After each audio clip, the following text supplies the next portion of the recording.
Anies dan Ahok hanyalah korban dari intrik Mulyono. Oleh Saiful Huda EMS.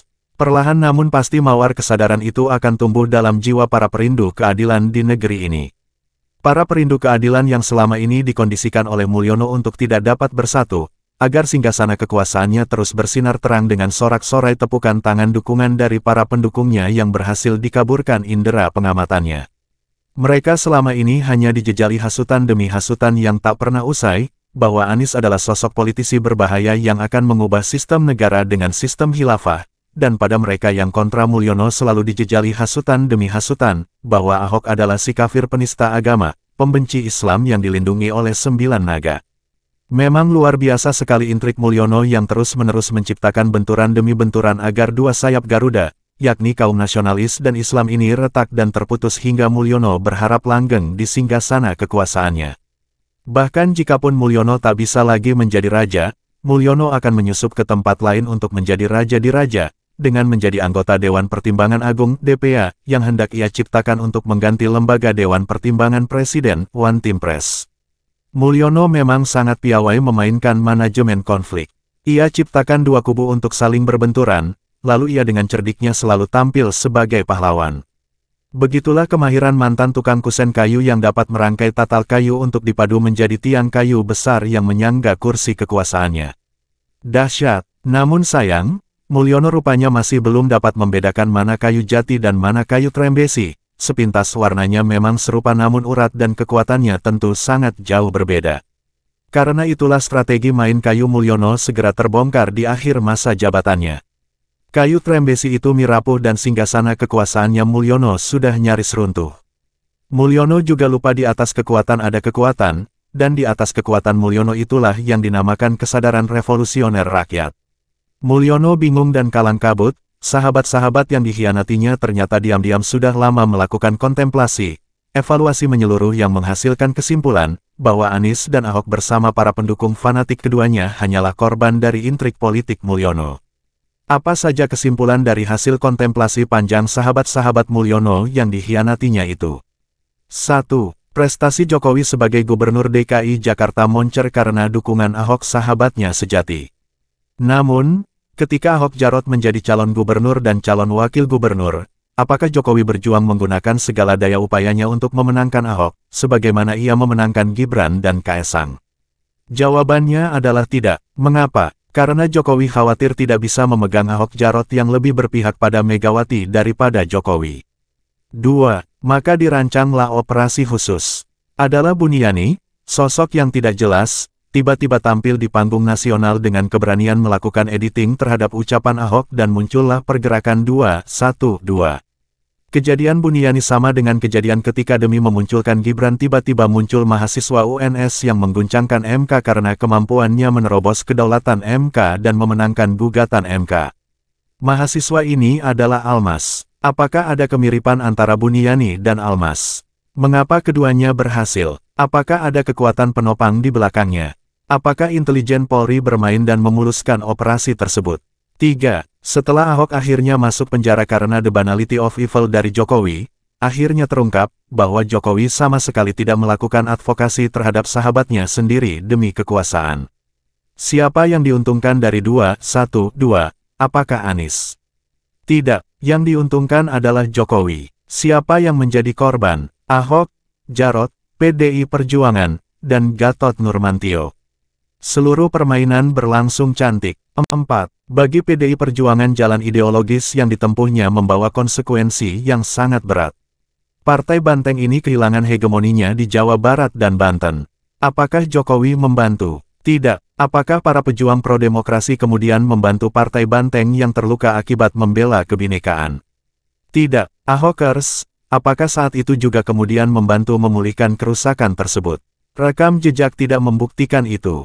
Banteng dibiarkan menghadapi tekanan yang terus berlangsung di Jabar, Banten, DKI, Aceh, hingga NTB dan Sumatera Barat. 5. Apakah Ahokers salah? Tidak, yang salah adalah Presiden Jokowi yang tidak setia pada sahabatnya, sama dengan ia yang tidak setia pada ibu tangguh yang membesarkannya, yakni Ibu Megawati Soekarnoputri. Apakah Jokowi ingat perjuangan Ahok dan arus bawah PDI Perjuangan yang telah dengan mati-matian membelanya? Tidak, bahkan dia membiarkan kriminalisasi terhadap PDI Perjuangan dan membakar rumah yang membesarkannya. 6. Keputusan Megawati mencalonkan Ganjar Mahfud MD adalah benar. Ganjar lahir dari keputusan Jokowi dan Mahfud MD lahir dari keputusan Megawati karena kegelisahannya menghadapi KKN. Lalu ternyata Mulyono begitu takut urusan KKN karena itu berarti menimpa keluarga sendiri. Lalu Mulyono berpaling ke Prabowo demi politik dinasti. Siapa yang membakar kandang banteng? Jokowi sendiri. 7. Lalu menanglah Jokowi. Euforia kekuasaan hadir dalam diri pribadi dan keluarganya sendiri. Maka dirancanglah modus operandi yang sama, untuk mengatur seluruh pilkada guna memasukkan Kroni dan keluarganya. Kalau Jokowi memasukkan Kaesang, maka Pratikno memaksa adik kandungnya sebagai Bupati Bojonegoro. Calon yang lain diminta mundur demi kuasa. Sama dengan yang terjadi di Jateng, Jakarta dan Jabar hingga Banten dan Jatim. 8. Ketika skenario diatur rapi hingga menciptakan Kim Plus, Airlangga berani bertindak sendiri dengan memunculkan Airin Ade Sumardi. Ini dianggap berkhianat, maka ditebanglah beringin dan sukses. Kepercayaan diri menggulingkan Airlangga menimbulkan ambisi kekuasaan yang luar biasa. 9. Tuhan rupanya berkehendak lain. Gara-gara operasi PTUN yang memenangkan Anwar Usman, dan mengancam kepemimpinan Soehartoyo, marahlah para hakim MK, hingga lahirlah keputusan yang memporak-porandakan skenario Jokowi dan Kim Plus. 10. Bukannya tunduk pada konstitusi, ambisi kekuasaan justru menggunakan seluruh kekuatan DPR untuk melawan keputusan MK. Terjadilah krisis konstitusi. Siapa yang dikorbankan? DPR. DPR dipinjam Jokowi untuk melanggar konstitusi dan berhadapan dengan rakyat. Siapa yang terkesan bersih dan sepertinya tidak terlibat dalam pembangkangan konstitusi? Jokowi. 11. Dengan demikian jelasnya, bahwa monster kekuasaan itu bernama Mulyono. Inilah yang harus dihadapi. Anies dan Ahok hanyalah korban dan wayang-wayang bagi Jokowi. 12. Kini muncul ancaman yang lebih besar lagi terhadap demokrasi. Apa itu? RUU Polri. Ini kekuasaan Polri luar biasa. Inilah yang akan dijadikan mesin kekuatan Mulyono setelah sukses menumbangkan Ganjar Mahfud dan Anies Muhaimin. Lalu apakah ada yang berani melawan aparat hukum yang menjadi alat politik Mulyono? Begitu ditekan semua diam, hanya Megawati Soekarnoputri yang terus berteriak melawan. 13. Jadi ancaman sebenarnya adalah Mulyono. Siapa yang berhadapan dengan Mulyono adalah kawan demokrasi. Inilah yang terjadi. Begitu terdengar Anies bertemu merah, maka muncullah operasi Istana. Seluruh influencers Istana termasuk partai sosmed dikerahkan untuk mendukung Ahok Rano. Inilah operasi untuk membenturkan kembali Ahok dan PDI Perjuangan dengan Islam. Sementara Mulyono terus asyik memainkan politik divide et impera sebagaimana terjadi di PKB dan Golkar akhir-akhir ini. 14. Karena itulah ambisi Mulyono harus diakhiri.